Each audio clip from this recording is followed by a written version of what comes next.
영국 옥스포드 대학의 역사학 교수였던 토마스 아놀드 교수는 이런 말을 했어요. 나는 오랫동안 과거의 역사를 연구하고 그 사실을 조사하고 이에 대하여 기록된 문헌과 유물을 고증하여 그 사실 여부를 조사하여 왔다. 그런데 하나님께서 우리에게 주신 표징, 곧 그리스도께서 죽으셨다가 다시 살아나셨다는 사실보다 더 분명하고 완전히 이해할 수 있는 사실을 인류 역사를 통해서 찾아볼 수 없었다. 기독교는 부활의 종교다.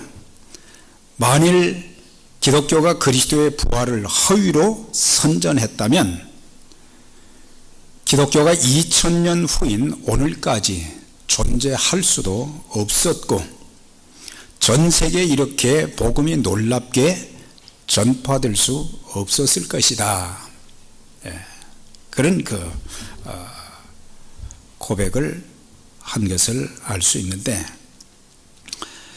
부활절은 예수 그리스도를 구세주와 주님으로 믿는 자들에게는 최고의 은총과 기쁨의 날, 감격과 승리의 날입니다. 주님의 부활은 기독교 신앙의 핵심 주제인 것입니다. 만일 그리스도께서 부활하지 않으셨다면, 다시 사시지 못했다고 하면 기독교는 이 땅에 존재할 수도 없었을 것이고 우리의 믿음도 헛된 것이 될 것이고 우리가 여전히 죄 가운데서 있게 될 것이며 결국 우리의 영혼도 영원한 멸망에 처하게 되었을 것입니다. 또한 우리가 남에게 전도하는 것도 헛것이요 세상에서 우리는 거짓말쟁이들이 될 것이며 그동안 예수를 믿고 죽은 모든 성도들도 다 멸망을 받았을 것입니다. 그래서 우리는 세상에서 가장 불쌍한 사람들이 될 것입니다. 그러나 주님은 죽음의 권세를 깨뜨리시고 다시 사셨습니다. 우리가 예수를 믿음으로 인해서 죄 사함을 받았으며 천국에서 영생 복락을 누릴 수 있는 그런 복을 누리게 된 것입니다. 더 이상 우리는 불쌍한 사람들이 아닌 세상에서 가장 복된 자들인 줄 믿습니다.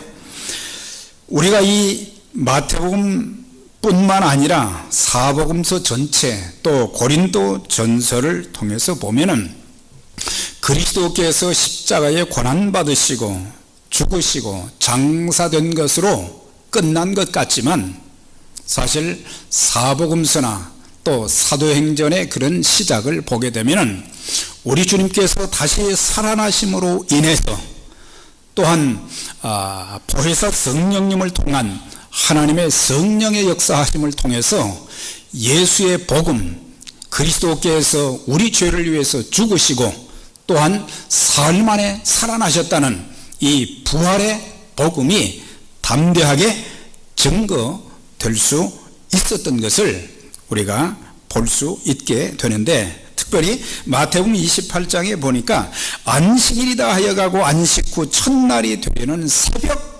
미명에 막달라 마리아와 다른 마리아가 예수님이 이제 장사되신 무덤을 보려고 갔더니, 사실 로마 군인들이 무덤 문에 말이죠 큰 바위돌을 갖다가 막아 놓았다 그랬어요. 아무도 옮길 수 없도록. 그 다음에 총독에 이렇게 도장을 찍어 가지고 딱 아무도 손대지 못하도록 그렇게 했는데도 불구하고, 또 군인들이 그렇게 지키고 있었는데도 불구하고 큰 바위가 말이죠 이제 옮겨지고 무덤문이 열려 있는 거예요. 그래서 이게 어찌된 일인가 가서 보니까 그 바위 위에, 밀려난 바위 위에 한 천사가 그 위에 앉아 있어요. 그리고 이 여인들에게 천사가 하는 말이, 그가 여기 계시지 아니하고 살아나셨느니라. 와서 그의 누우셨던 것을 보라. 그러면서 예수님이 다시 살아나셨다는 그것을 천사가 그들에게 증언해 주는 것을 볼 수가 있습니다.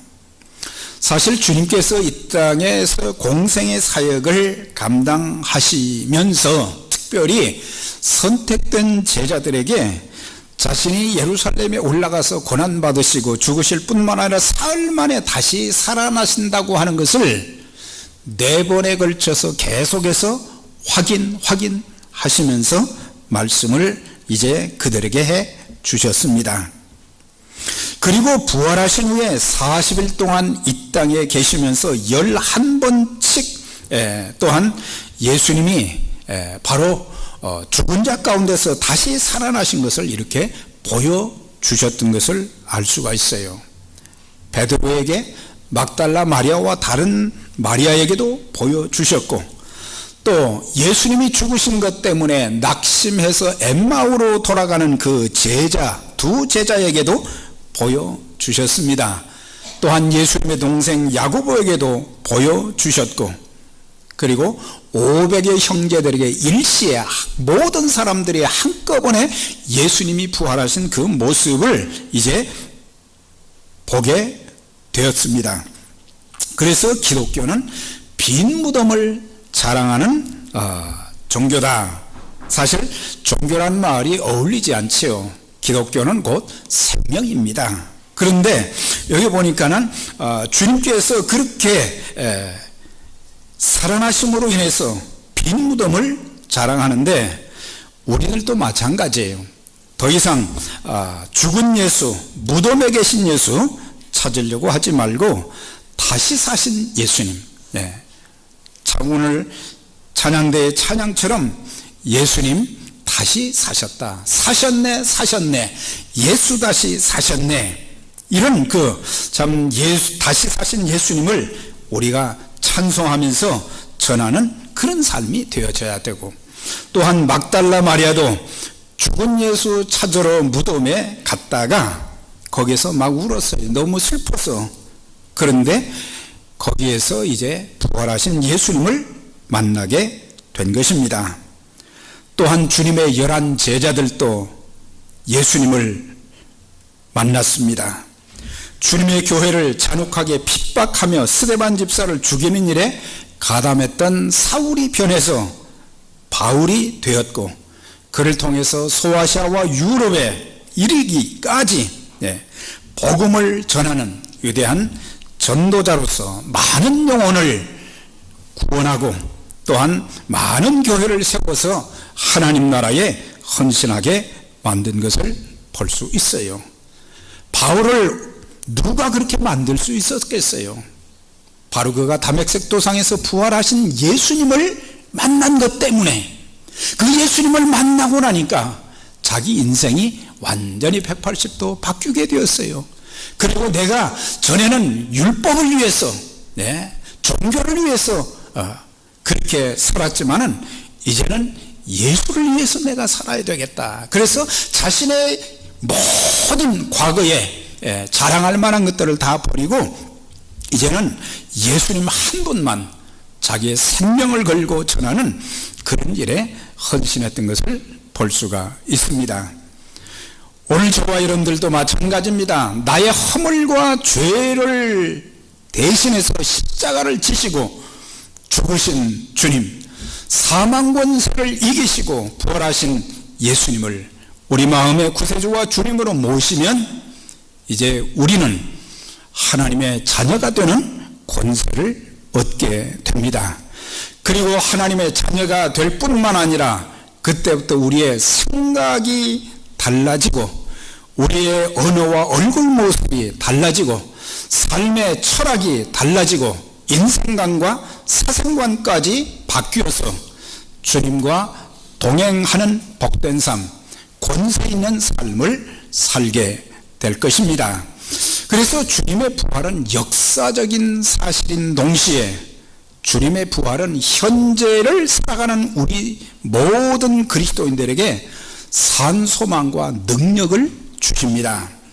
고린도후서 11장 23절부터 보면은 바울이 평생 복음의 사역을 위해서 일할 때에 그가 겪은 내용들을 쭉 이제 설명하고 있어요.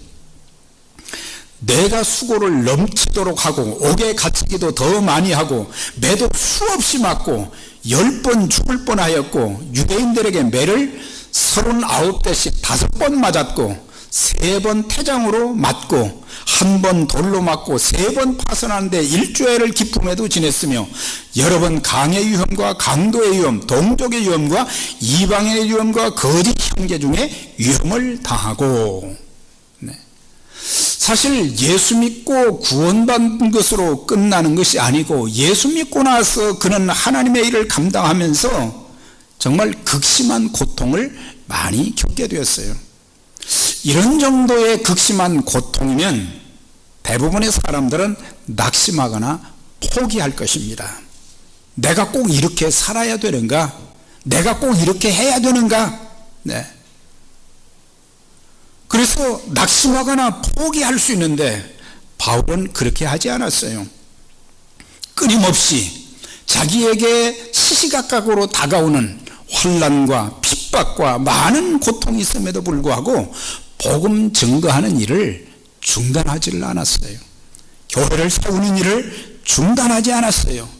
그리고 앞으로 그를 대신해서 그의 동역자들이 사역을 감당할 수 있도록 하기 위해서 그들을 끊임없이 훈련하는 일도 중단하지 않았어요. 이 능력이 어디서 왔겠습니까? 사망 권세를 이기신 부활의 능력, 그와 함께 하시며 능력을 공급해 주시는 성령의 능력이 모든 고난 속에서도 굳건하게 그 모든 사역을 감당케 하셨던 것을 볼 수 있어요. 그래서 그는 빌립보 교회 성도들에게 참 고난의 시대에 그들이 믿음 생활하고 또 복음을 전하고 하나님 나라에 동참하는 그 성도들이 너무 힘겹게 이제 살고 또 힘겹게 일하는 것을 보면서 이렇게 권면을 했어요. 또 고백을 하기를 내게 능력 주시는 자 안에서 내가 모든 것을 할 수 있느니라 그랬어요. 나는 할 수가 없어요. 나는 할 수 없습니다. 그렇지만 내 안에 계신 주님이 나와 함께 하셔서 성령님이 같이 하셔서 능력을 주시기 때문에 우리는 사람의 생각으로는 못할 것 같아도 하나님께서 그분의 일을 위해서 우리에게 능력을 주셔서 감당케 하시기 때문에 미리 낙심하거나 염려하거나 근심하거나 포기해야 될 이유가 없는 것입니다. 많은 그리스도인들이 이렇게 고백합니다. 주님께서 내 죄를 대신해서 십자가에 죽으신 것을 저 믿습니다. 주님께서 사흘 만에 살아나신 것을 믿습니다. 내가 하나님 자녀가 됐고 내 영혼이 구원받았고 성령님이 내 안에 계신다. 그렇게 고백은 해요. 그런데 실제로 그리스도인들의 삶을 보면서 입술로는 그렇게 고백을 하지만 실제로는 삶의 여러 가지 어려움을 겪을 때 문제를 풀지 못하고 문제 속에서 헤매이게 될 때에 또한 여러 가지 비판을 받거나 또 힘든 일이 생기면 그리스도인들이 왜 그렇게 연약한지 모르겠어요. 왜 그렇게 연약한지. 몸이 조금 아프면 그 아픈 것에 매여서 하나님 앞에 기도하면서 하나님의 도움을 구하고 하나님의 능력으로 일어날 생각을 해야 되는데 자꾸 연약해져 가는 그 모습을 보고 할 일도 포기하는 그런 것들을 볼 수 있어요. 다른 사람들이 나를 비난하고 기분 나쁜 말을 하면은 왜 그렇게 분노 하는지, 직장과 사업에 또 여러 가지 가정에 문제가 있으면 왜 그렇게 고민하고 근심하며 걱정하고 있는지. 네. 천지 만물의 창조주가 되신 하나님께서 우리를 도와주시고 우리의 삶을 인도해 주시지 않겠습니까? 네. 하나님이 살아계시고 전능하신 하나님이 우리의 삶을 이끌어 주실 뿐만 아니라 사망 권세, 죽음의 권세를 이기시고 부활하신 하늘과 땅의 권세를 가지신 그 주님께서 선한 목자가 되셔서 우리의 앞길을 한 걸음 한 걸음 인도해 주시지 않겠어요? 우리가 사망의 음침한 골짜기를 다닐 그런 때도 있겠지만은 주님의 지팡이와 막대기가 우리를 안위해 주시는 그런 은혜를 우리가 체험할 수 있고, 내 안에 계신 성령님께서는 어떤 환경 속에서도 떠나지 않으시고 늘 나와 같이 하셔서 나를 위로하시고 격려하십니다. 네. 왜 그렇게 낙심하느냐? 너는 다시 일어날 수 있다. 내가 있지 않느냐? 성령님은 또한 돕는 자로, 네. 우리 주변에 도울 자가 없어도 성령께서 우리의 모든 형편과 처지를 아시고 우리를 도와주십니다. 네. 도와주시는 거예요. 네. 또한 성령님은 우리 안에 계셔서 상담자가 되어 주셔서 내 모든 다른 사람들에게 말할 수 없는 모든 것들을 이제 상담해 주시고 또 어떻게 문제를 해결할 수 있는지도 가르쳐 주시고, 네. 또한 주님은 내가 7번 넘어져도 8번째 다시 오뚜기처럼 일어나게 만들어 주시는 이런 하나님이 계신데, 주님이 내 안에 계신다고 하면서 주님을 믿는다고 하면서 왜 우리의 믿음이 그렇게 나약한지, 네. 우리 주님이 죽음의 권세를 이기시고 다시 사신 것처럼 하나님께서 여러분들을 살리시고 능력을 주셔서 믿음도 지키게 하시고 또 하나님께서 주신 그 귀한 일들을 감당할 수 있도록 도와주실 것입니다. 이 종교개혁자 마틴 루터에 대한 야화가 있어요.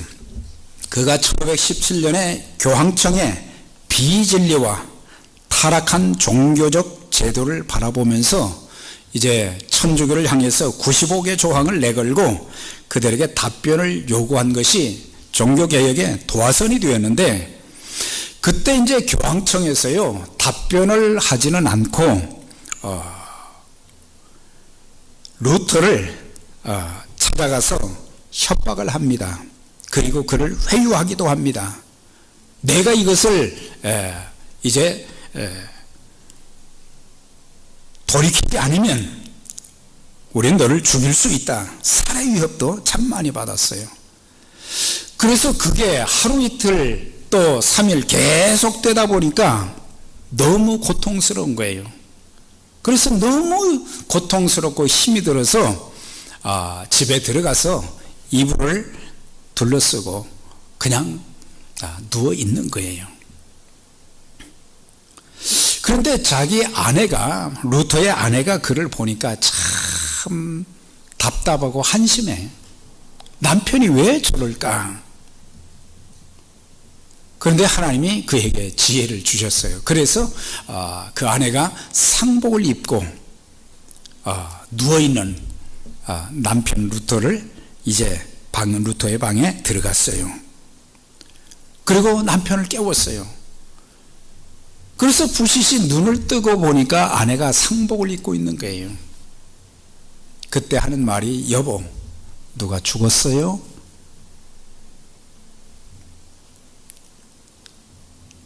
하나님이 죽었어요. 아내, 하나님이 죽다니. 당신의 그 모습을 보니까 하나님이 죽은 거야. 정신이 바짝 들었어요. 천지만물의 창조주가 되시고 인간의 생사화복을 주관하시는 그 전능하신 하나님이 죽으신 것이 아니라는 것을 알게 된 거예요. 하나님이 살아계신데, 하나님이 내 편인데 왜 이렇게 믿음 없는 그런 모습을 보여주는가? 정신이 바짝 들어서 그때부터 전능하신 하나님 앞에 엎드려서 기도를 시작한 거예요. 하나님, 살아계신 하나님이신 것을 제가 믿습니다. 제가 지금 이 하나님의 말씀을 수호하고 예수의 생명의 진리를 수호하는 그 일을 위해서 나서기는 했는데 너무 어렵다 보니까 제가 이렇게 누워 있었는데, 하나님, 저를 붙잡아 주세요. 저를 도와주세요. 그런 가운데 종교개혁이 그가 생각했던 것보다 놀랍게 성공적으로 이렇게 진행되었던 것을 그가 경험을 하게 된 것입니다. 사랑하는 여러분, 우리 하나님 살아계십니다. 우리 주님 죽은 자 가운데서 다시 살아나셨고 우리의 형편과 처지를 아시고 도와주시고 인도하시고 필요한 것을 공급해 주시는데 우리 나약할 필요가 하나도 없어요. 자기 아들을 아끼지 아니하시고 우리 모든 사람을 위해서 내어주시니까 어찌 그 아들과 함께 우리에게 모든 좋은 것을 주시지 않겠느냐 그랬어요. 독생성자까지 아낌없이 우리에게 주셨는데 우리의 삶의 여러 가지 크고 작은 일들 우리가 염려할 이유가 없어요. 낙심할 이유가 없어요. 우리는 하나님의 권능과 능력을 힘입어서 사는 존재들, 하나님의 능력과 권능을 힘입어서 하나님의 일을 감당하는 사람들이에요. 내가 볼 때는 그거 못할 것 같지요? 하나님이 하게 하십니다. 하나님이 하게 하시는 거예요. 오늘 51절에서 이렇게 보면은 주님의 부활은 나의 부활이 된다는 것을 여기서 또 가르쳐 주고 있어요. 그러나 이제 그리스도께서 죽은 자 가운데서 다시 살아나사 잠자는 자들의 첫 열매가 되셨도다. 사람이 한 사람으로 말미암아 사망이 한 사람으로 말미암았으니 죽은 자의 부활은 한 사람으로 말미암는도다 그랬어요.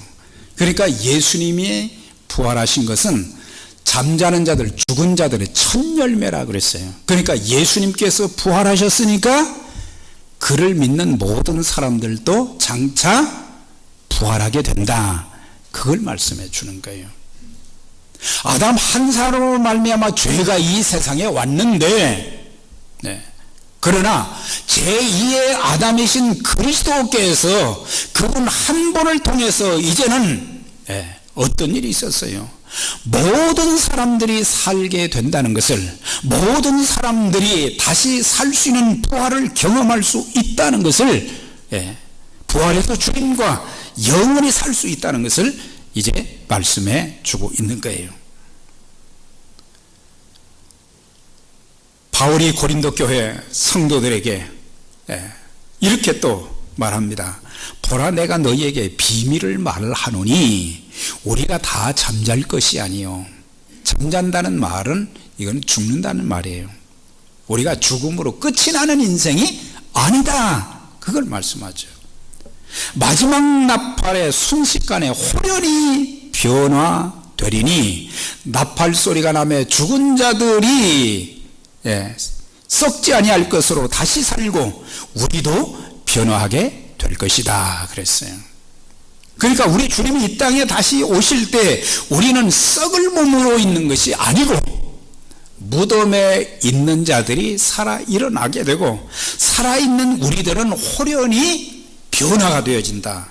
그 변화는 어떤 변화냐? 예수님께서 부활하실 때의 그 몸으로 그대로 변화된다. 그렇게 말씀하고 있는 거예요. 더 이상 죄와 사망이 부활의 주님을 믿는 자들에게 어떻게 할 수가 없다는 거예요. 특별히 사망, 죽음이 어떻게 할 수가 없다. 사망아 너의 승리가 어디 있느냐? 사망아 너의 쏘는 것이 어디 있느냐? 사망이 쏘는 것은 죄요, 죄의 권능은 율법이라 그랬어요. 네. 사실 죽음은 첫사람 아담 이후부터 모든 사람들이 받아들일 수밖에 없는 운명이었어요. 네. 사망은 죄로부터 오게 되었고 인간은 사망의 종로로 하며 살았습니다. 율법의 역할은 인간이 죄인됨을 깨닫게 하고 죄된 인간을 정죄하고 사망을 선고했어요. 그래서 율법과 종교를 통해서는 희망을 볼 수가 없었어요. 네. 그런데 주님께서 죽음의 원수를 이기시고 다시 사심으로 인해서 더 이상 사망에 매여서 종로 달 필요가 없어진 것입니다. 우리 모두도 죽음의 두려움 속에서 벗어나 담대하게 바울처럼 외칠 수 있어야 해요. 죽음에 대해서도 우리는 외칠 수 있어야 되고, 우리의 삶에 여러 가지 크고 작은 문제가 있어도 부활하신 주님이 나와 함께 하시기 때문에 사망아 예수의 이름으로 물러갈지어다. 모든 근심, 걱정, 두려움, 여러 가지 얽히고 설킨 모든 것들, 큰 산과 같은 문제들아 나사렛 예수의 이름 명령하노니 다 떠나고 무너질지어다. 우리가 담대하게 외칠 수 있어야 된다는 사실이에요. 우리가 믿음으로 예수 이름으로 외치는 순간 하나님의 놀라운 기적을 체험하게 될 줄 믿습니다. 네. 그래서 죄와 사망아 너의 쏘는 것, 이기는 것이 어디 있느냐? 더 이상 너는 나를 어떻게 할 수 없다. 나는 승리했다. 우리 모두는 죽음의 승리자들인 것입니다. 죽으면 모든 것이 끝나는 것이 아니에요. 우리가 데살로니가전서 4장에 보면 거기에 주님께서 재림하실 때, 다시 오실 때 어떤 일들이 일어나게 되는가, 그것을 잘 이제 말씀하고 있습니다. 그때 천사장의 나팔 소리가 이제 울려 퍼지게 되고, 주님께서 이제 오시는데 맨 먼저 그리스도 안에서 죽은 자들이 먼저 일어나게 된다. 무덤 속에 있는 자들이. 네. 그때 일어나서 예수님이 부활하신 그 몸으로 영혼육이 그대로 보여지는 그런 모습으로 다시 살아나는 것. 그 다음에 살아있는 우리들, 그때 당시에 주님이 오실 때 살아있는 이 사람들은 지금 썩을 이런 육체가 아니라 주님께서 부활하신 시간과 공간을 초월하는 그런 몸으로 호연히 순간적으로 변화되어서 공중에서 주를 영접하게 된다. 그래야 우리가 주와 더불어 영원히 같이 있게 된다. 그렇게 말씀해 주고 있어요. 그래서 주님의 부활은 바로 잠자는 자들의 첫 열매가 되셨다. 예수님께서 나사로를 살리시고 또 하신 말씀이 있어요. 나를 믿는 자는 죽어도 살겠고 살아서 나를 믿는 자는 영원히 죽지 아니할 것이다 그랬어요. 나를 믿는 자는 죽어도 산다. 이게 뭐예요?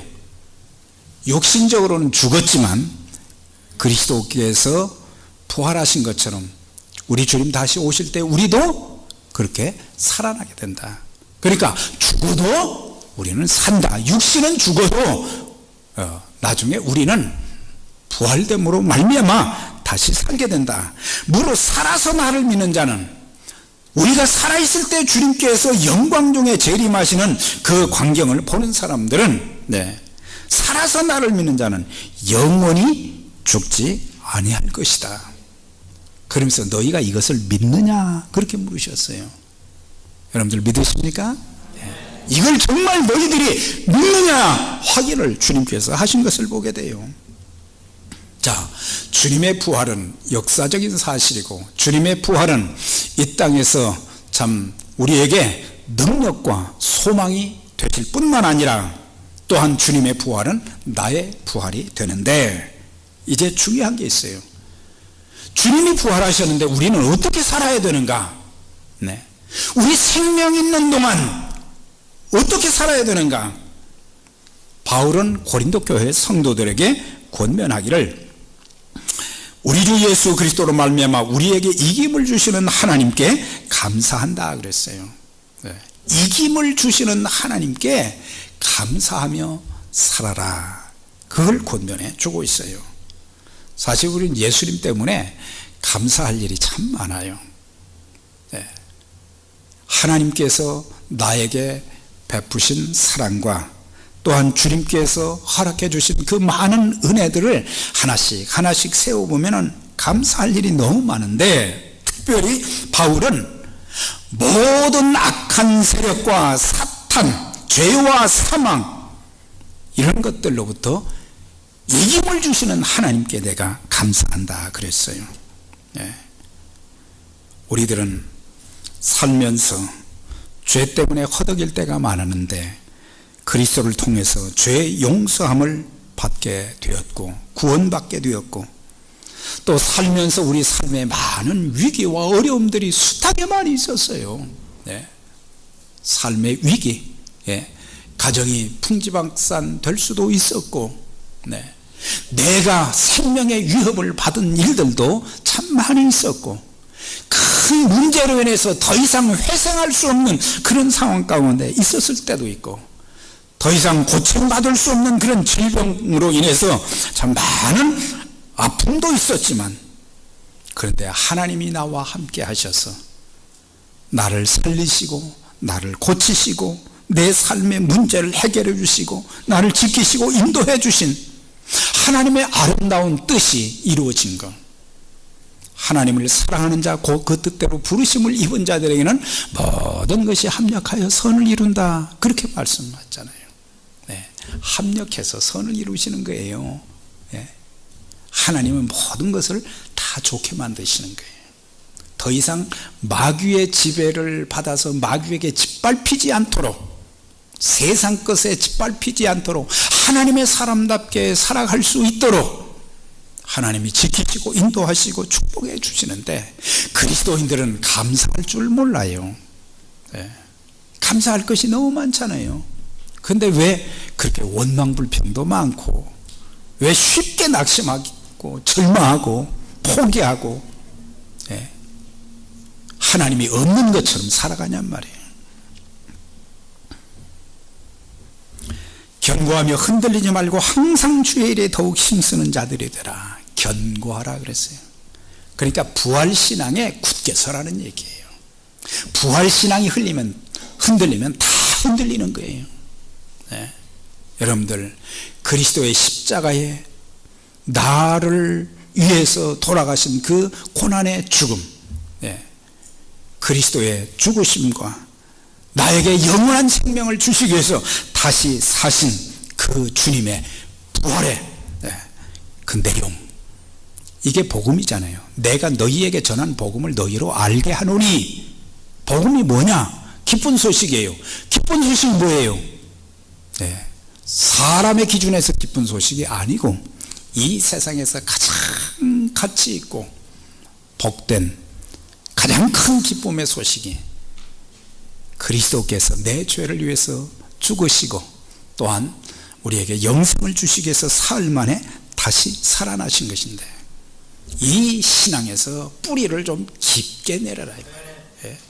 뿌리를. 성도들 이렇게 보면요, 이 굴곡이 너무 심한 사람들이 많아요.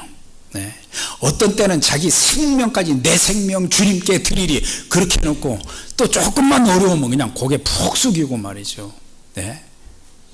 하나님 안 계신 것처럼 말이죠, 살고. 여러분들, 우리 모두 평생 신앙생활하면서 어떤 어려움이 있고 그래도 주님이 이기게 해 주시고 주님이 극복할 수 있도록 도와주시고 합력해서 선을 이루어 주실 것이기 때문에 여러분들 좀 제발 흔들리지 맙시다. 이단들이 와서 무슨 얘기를 해도 좀 말씀에 굳게 서서 흔들리지 말고, 삶에 조금 어려움이 있다고 해서 흔들리지 말고, 주님께서 나를 얼마나 사랑하시는데, 하나님께서 저와 여러분들을 얼마나 사랑하시는데 좋은 것으로 같이 하시고, 기가 막힌 웅덩이와 수렁 가운데서도 끌어올려 주실 것이고 우리 발을 반석 위에 두실 것이고, 믿음의 경주를 잘 달려갈 수 있도록 만들어 주실 것이기 때문에 좀 이제 왔다 갔다 하지 말고 굳건하게 부활의 믿음을 가지고 우리가 살아가면서 하나님께서 내게 주신 생명과 건강과 은사와 재능과 물질과 이 모든 것을 가지고 주의 일에 더욱 힘쓰는 자들이 되라 그랬어요. 네. 가장 큰 축복, 우리를 살려두시는 중요한 이유가 어디가 있겠어요? 주의 일 하라고 살려두시는 거예요. 주의 일 하라고.